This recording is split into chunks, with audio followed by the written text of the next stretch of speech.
Broward, Florida, to help with our youth and family ministry is Brittany Filippelli, who is here. This is please stand up. Yeah, you're short. All right. This is Greg Reynolds' real girlfriend. We've all heard about her. She does exist, and now she is here with us.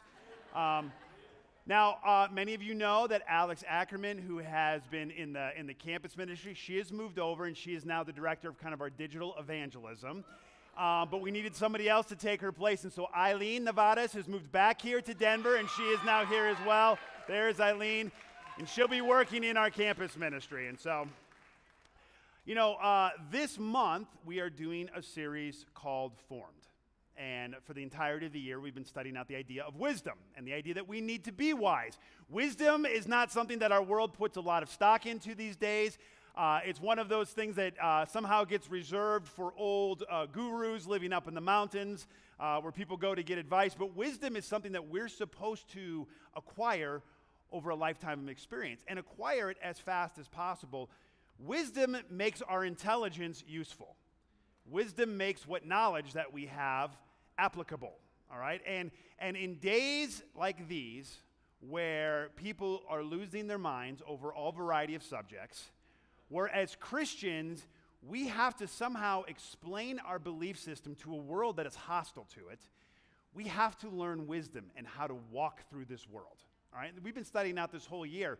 One of the things that wisdom does, God uses wisdom to form us.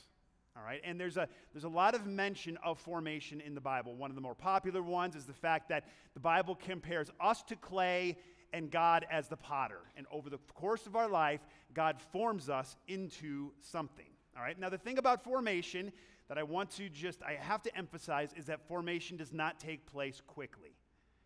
Formation takes place over long periods of time. When we moved to Denver's growing very fast as a city, and you can tell the neighborhoods are all new. When we moved into our neighborhood, my house looks like every house in the neighborhood. For the first few months I lived in my neighborhood, I pulled up to the wrong house all the time. And so there's not a lot of character to my neighborhood.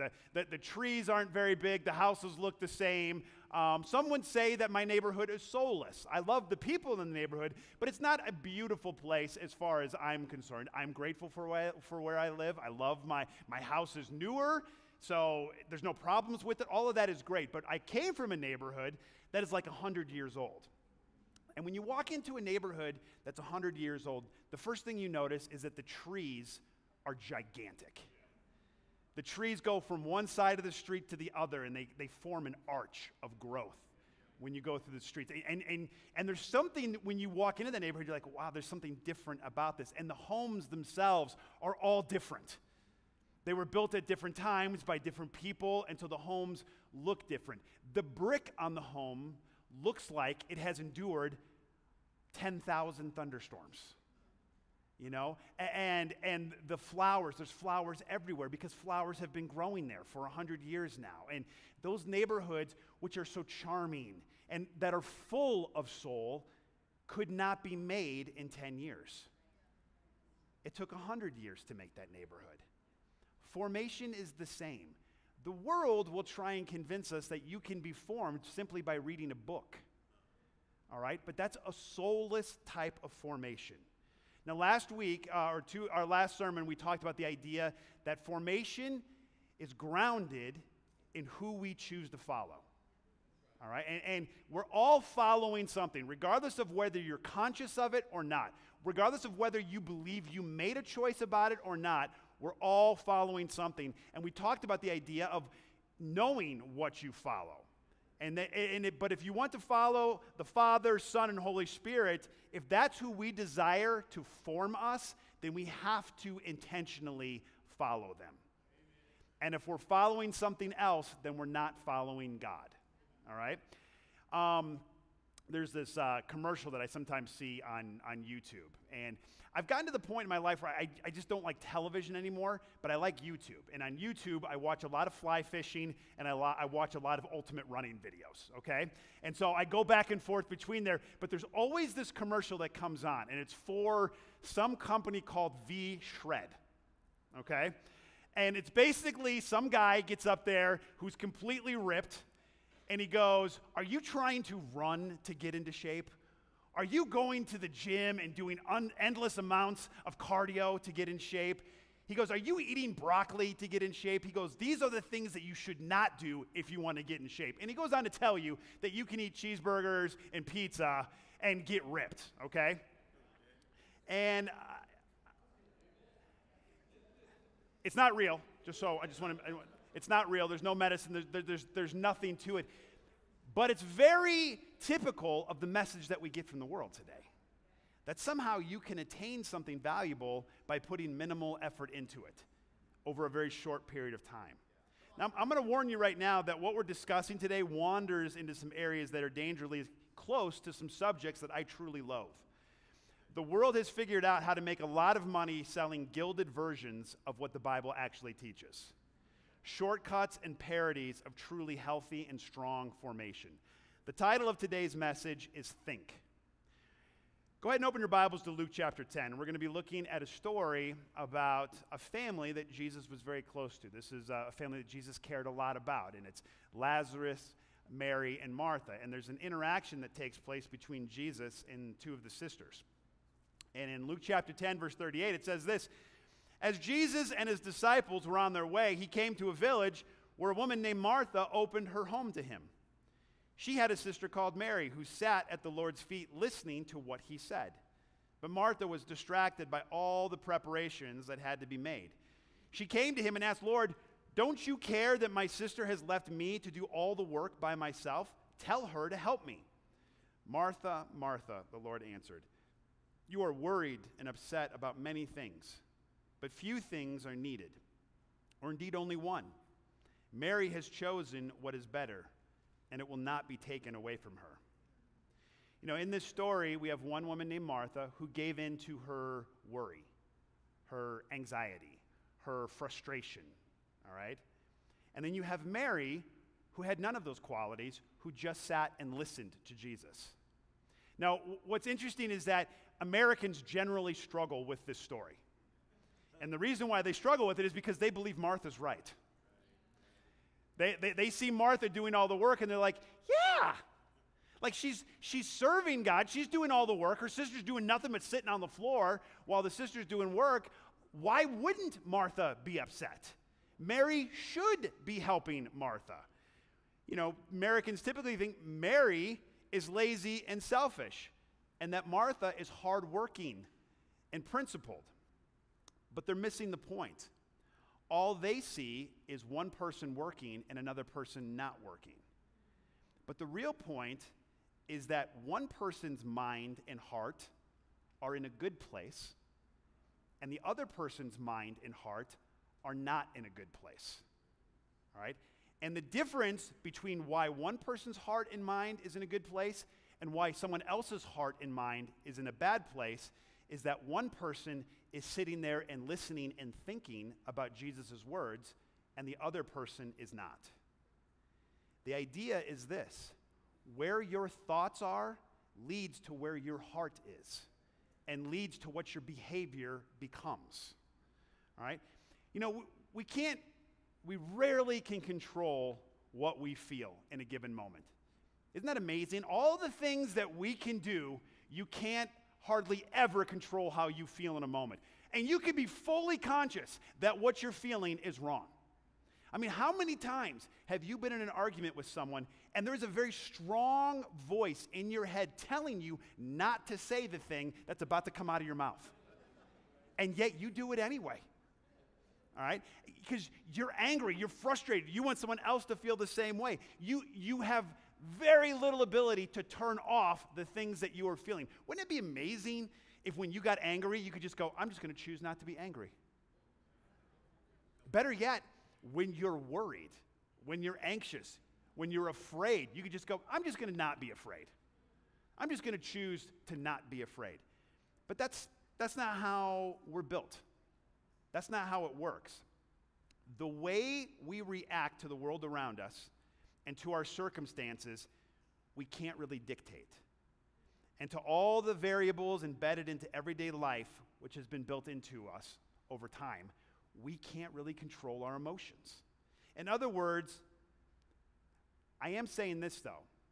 You actually weren't born to be angry.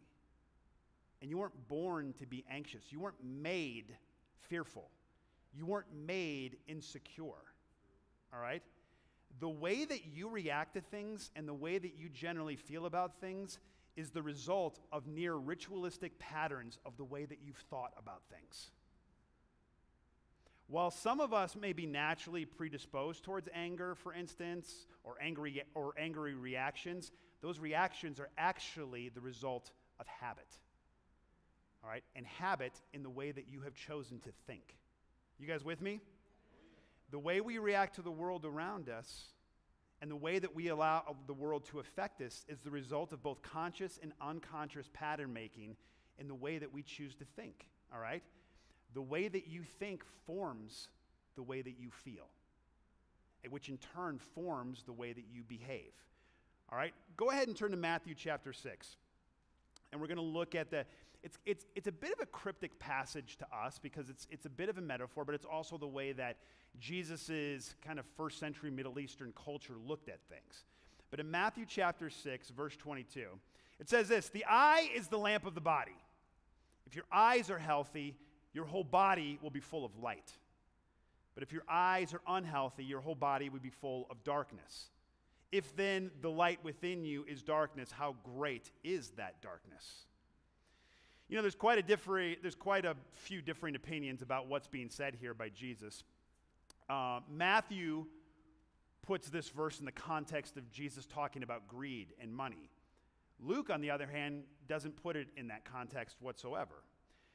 And this verse is saying something about the eyes being providers of light or darkness for the body. And that seems to make little sense initially. Good eyes make light for the body, poor eyes make darkness for the body. In the Gospels, light and darkness is always synonymous with what's good and what's evil. All right, that's probably obvious, but let's just state that off the fact, okay? Good eyes make good things inside the body. Bad eyes make bad things inside the body. What you look at, what you focus upon, what your priority is, affects what happens inside of you, in other words.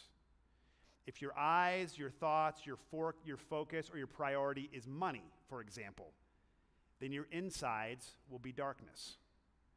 If your eyes focus upon God, His Word, His love, His will, then your insides will be full of light. In essence, I believe what Jesus is teaching is that what we think about, right, what we literally allow to pass into our minds, what we focus our thoughts upon, determines what happens inside of us, how you feel, how you react, how you interpret the world in which you live. All right? What I'm about to do, I don't ordinarily do. I'm about to read a bunch of scriptures right in a row, okay? And I usually don't like to read a bunch of scriptures right in a row because it's hard to listen to, number one. I'm taking some scriptures out of their natural context. But what I want to do is provide at least some idea of the breadth of activity that's taking place within the Bible that tells us that we should actually be directing our thoughts, not having our thoughts dictated to us.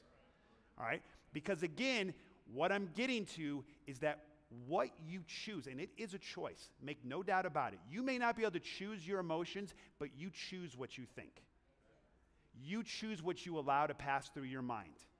And you have chosen either to be someone that governs your thinking and disciplines your thinking, or you've chosen to be someone that is chaotic in what they allow to come into their minds.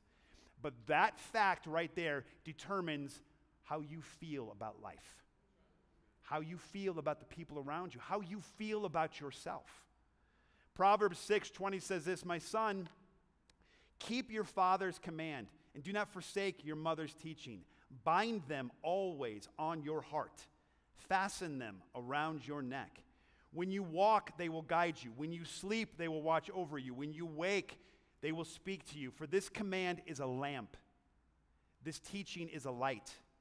And correction and instruction are the way to life." Deuteronomy 4:9, "Only be careful and watch yourselves closely so that you do not forget the things your eyes have seen, or let them fade from your heart for as long as you live. Teach them to your children and to their children after them. Deuteronomy 6:4, hear, O Israel, the Lord our God, the Lord is one. This is the Shema. This is one of the most important things that the Jews would have known. It would have been the first thing that Jewish children would have memorized. But then it goes on to say, love the Lord your God with all your heart, all your soul, and with all of your strength. These commandments that I give you today are to be on your hearts. Impress them upon your children. Talk about them when you sit at home, when you walk along the road, when you lie and sit in your home, when you lie down and get up. Tie them as symbols on your hands and bind them on your foreheads. Write them on your door frames of your homes and on your gates. Proverbs 3:1, my son, do not forget my teaching, but keep my commands in your heart, for they will prolong your life many years and bring you peace and prosperity. Let love and faithfulness never leave you. Bind them around your neck. Write them on a tablet of your heart.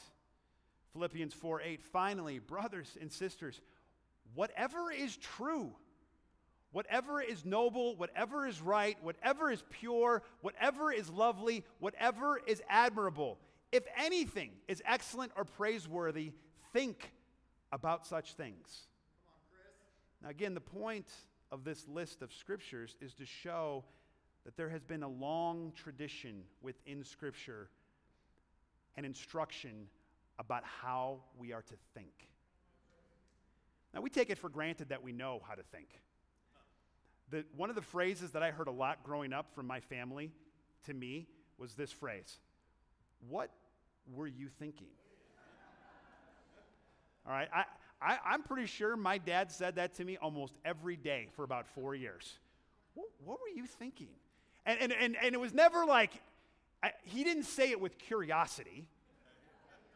I mean, it was an accusation. The accusation was implied. Number one, you were not thinking. Or number two, whatever was in your brain was stupid. All right? But this idea of what you were thinking, and here's the thing, he would ask me that question, and God's honest truth, I didn't think about the answer. What were you thinking? That question was just rhetoric to me. I never sat to myself and go, what was I thinking when I did that? When I snuck out of the house and I vandalized this building, what was I thinking? I have no idea. To this day, I don't think there was thought in it. It was only impulse. It was only like an animal desire to do something. That's it. The Bible tells us that we're actually supposed to create a discipline of thinking. You guys with me?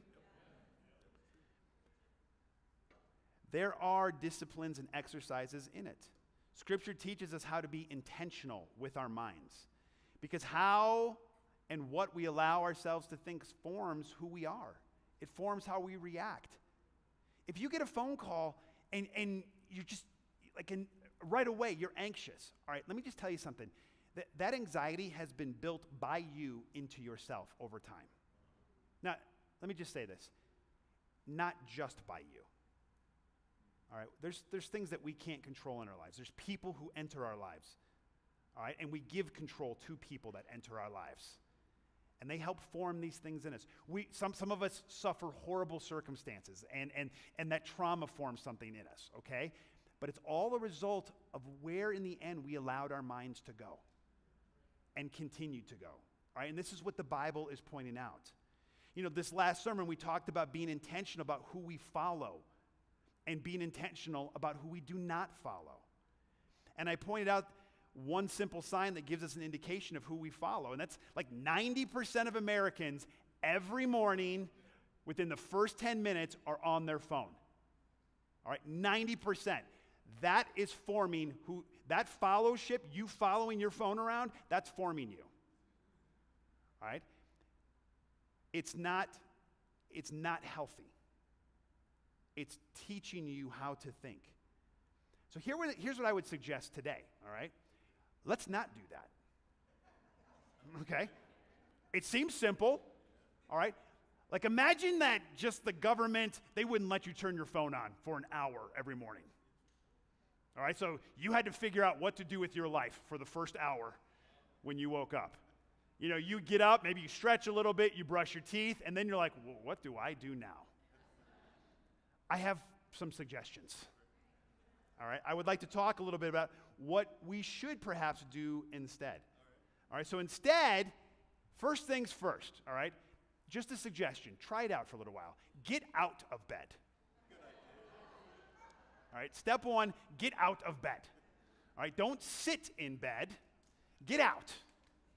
All right? This kind of like semi-wakefulness, semi-sleepiness, you have very little control over your thoughts in that state. Your mind goes all over the place. So step one is get out of bed. Put some water on your face. Get awake in some way. All right?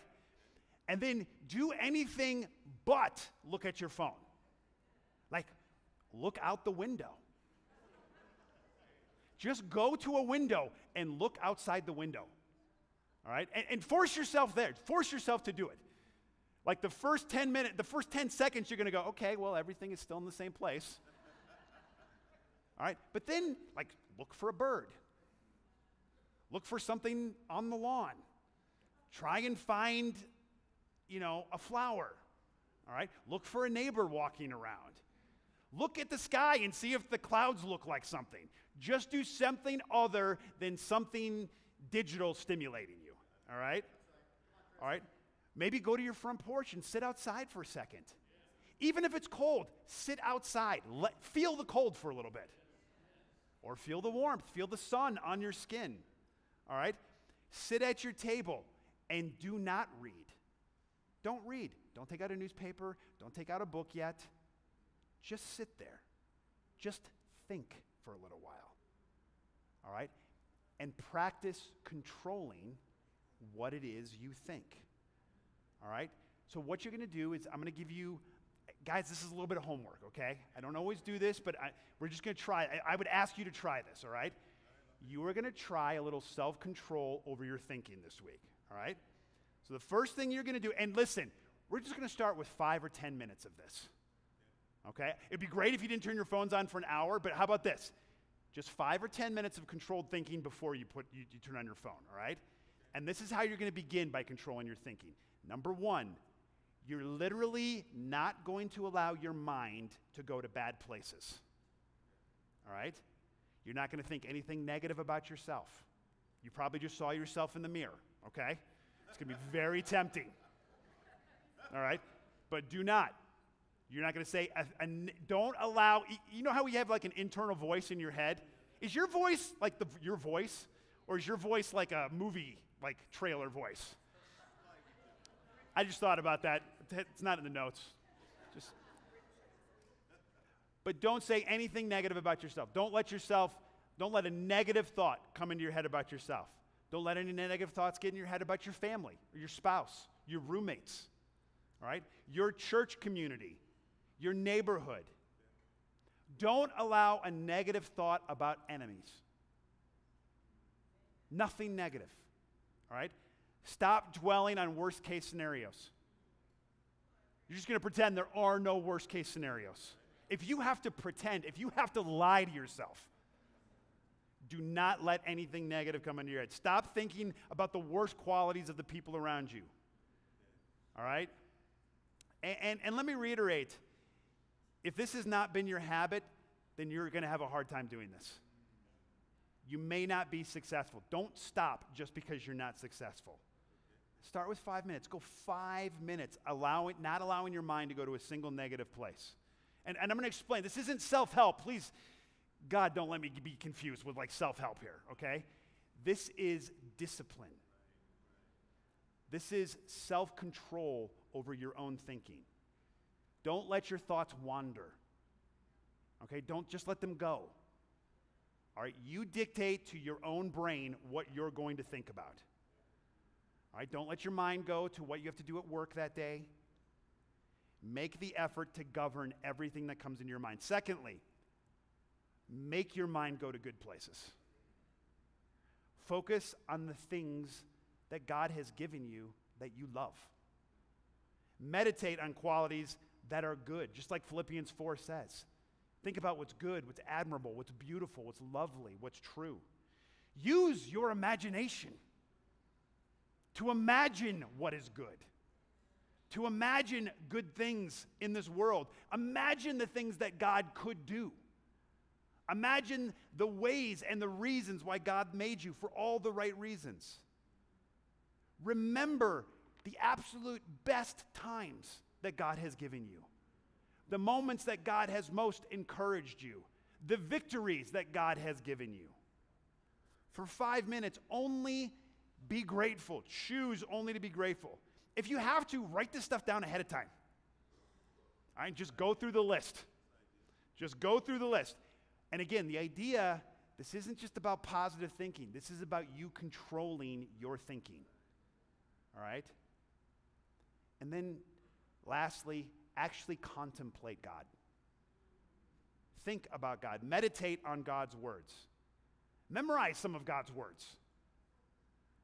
You know, I talked about Psalm 112, and there's this one verse. It goes through my head constantly through the day at this point.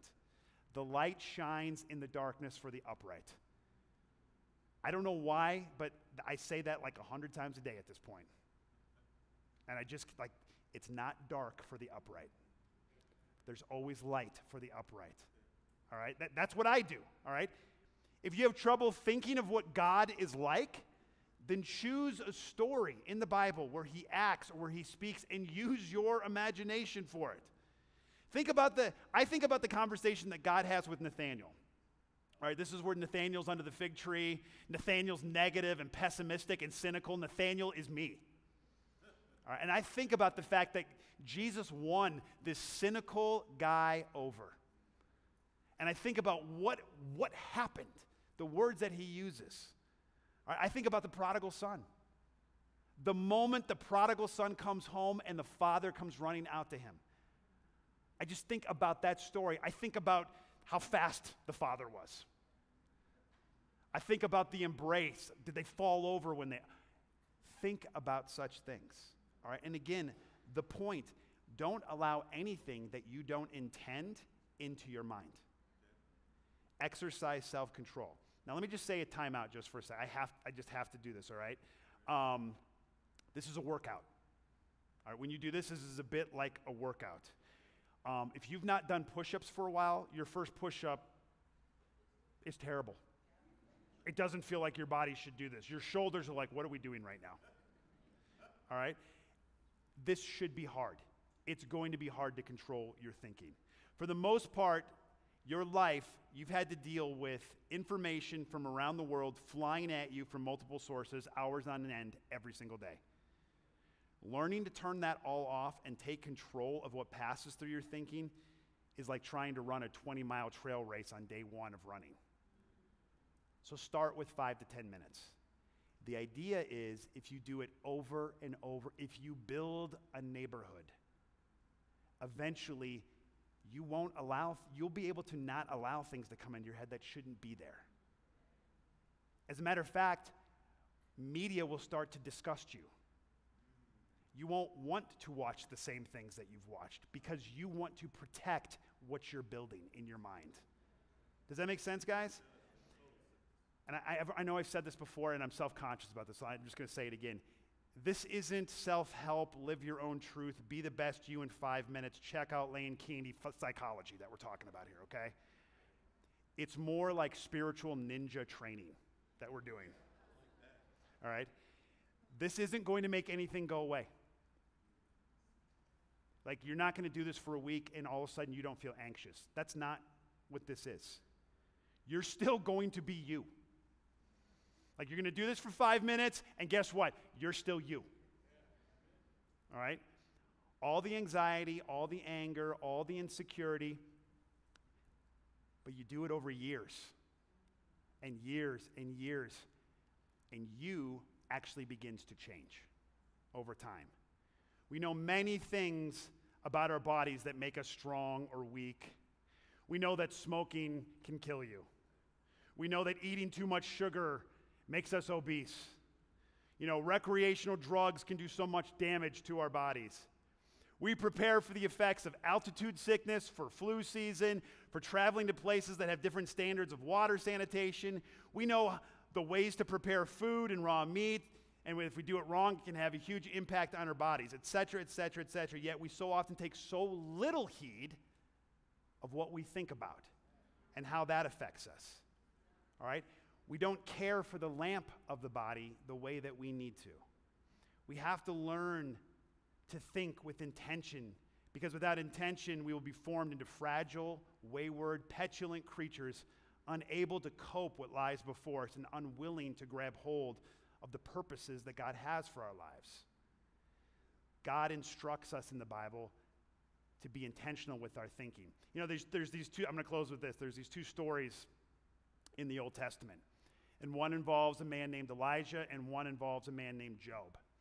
And both of them, who were these amazing men, at a certain point in their life, both went sideways in their thinking. All right, and Elijah, who had done these heroic things, faced with one too many discouragements, decided to completely give up. And he goes up into the mountain. He doesn't want to eat anymore. He just wants to sleep. We all know this. Like, we just want to take a nap forever. All right, and that's Elijah. God sends like talking ravens to Elijah. And he's like, leave me alone. I'm going to die right here in the desert. He sends an angel to Elijah, and Elijah's like, I'm the only man alive that cares about God right now. He's just, his discouragement is completely out of bounds with reality at this point. And God takes him up to a mountain, and there before the mountain, God shows himself. And at first, it says there is this giant earthquake. And it says that God was not in the earthquake. And then there was a fire tornado that goes through and melts everything. And it says that God was not in the fire. All right, and there's these cataclysmic events. And then it says there's a gentle breeze. And from that breeze, God whispers. And it says God was in the breeze. And he talks to Elijah, and Elijah listens, and he changes his thinking. And he's right again. All right, Job has a story as well. And Job begins to suffer. And we're not given the reason. Here's the thing. We're not, even as the readers, we're not given the reason for why God chooses to allow him to suffer. He suffers tragedy. His health declines. He's miserable. All right, and you know, he lives at a time where if you're miserable, if you're suffering, it's because you did something sinful. You did something wrong. So all of his friends are around him, and they're all grilling him about, well, just confess. What did you do wrong? God wouldn't do this to you for no reason. Just confess your sin, repent. And Job's like, I didn't do anything.